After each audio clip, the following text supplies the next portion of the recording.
Hey everyone, welcome to another bonus episode of Contemplify, base camp for budding contemplatives whose pursuit is to kindle the examined life through conversations with creatives, scholars, and practitioners.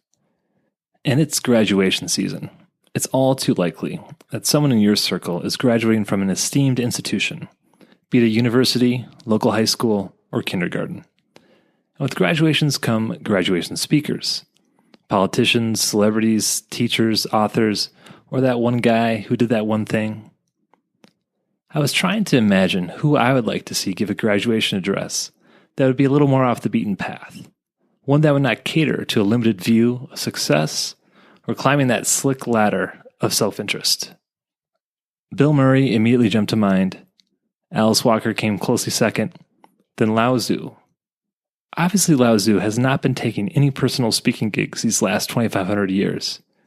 But I was smitten with the idea of it. So, in his stead, to this year's graduating class, I will be sharing what Lao Tzu wrote on the doctrine of inaction, which, in my imagination, was a graduation speech a few millennia ago.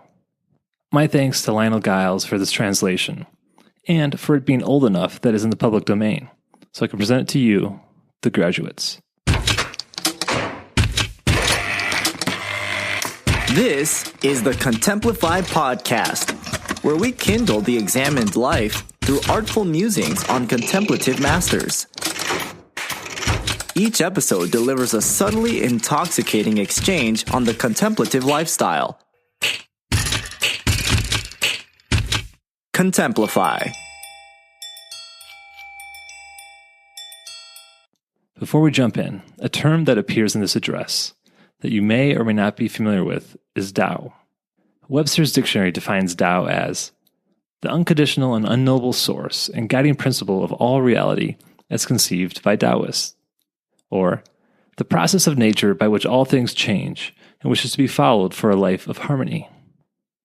Out of step with the regular graduation pomp and circumstance, I invite you to close your eyes, with your feet firmly on the ground, palms up, take a deep breath, and listen to these words from Lao Tzu.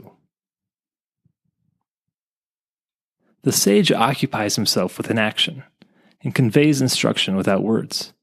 Is it not by neglecting self-interest that one will be able to achieve it? Purge yourself of your profound intelligence, and you can still be free from blemish. Cherish the people and order the kingdom, and you can still do without meddlesome action. Who is there that can make muddy water clear? But if allowed to remain still, it will gradually become clear of itself. Who is there that can secure a state of absolute repose? But let time go on, and the state of repose will gradually arise. Be sparing of speech, and things will come right of themselves. A violent wind does not outlast the morning. A squall of rain does not outlast the day. Such is the course of nature. And if nature herself cannot sustain her efforts long, how much less can man? Attain complete vacuity, and preserve a state of repose. Tao is eternally inactive, and yet it leaves nothing undone. If kings and princes could but hold fast to this principle, all things would work out their own reformation. If, having reformed, they still desired to act, I would have them restrained by the simplicity of the nameless Tao. The simplicity of the nameless Tao brings about an absence of desire. The absence of desire gives tranquility, and thus the empire will rectify itself. The softest things in the world override the hardest. That which has no substance enters where there is no crevice. Hence, I know the advantage of inaction. Conveying lessons without words, reaping profit without action. There are few in the world who can attain to this. Activity conquers cold, but stillness conquers heat. Purity and stillness are the correct principles for mankind. Without going out of doors, one may know the whole world. Without looking out the window, one may see the way of heaven. The further one travels, the less one may know. Thus is it that without moving you shall know, without looking you shall see, without doing you shall achieve. The pursuit of book learning brings about daily increase. The practice of Tao brings about daily loss.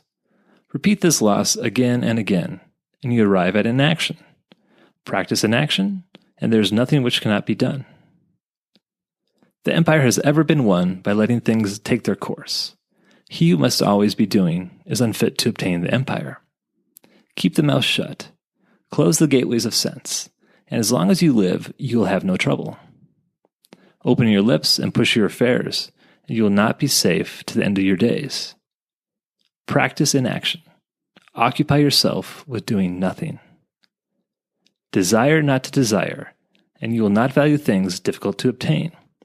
Learn not to learn, and you will revert to a condition which mankind in general has lost. Leave all things to take their natural course, and do not interfere.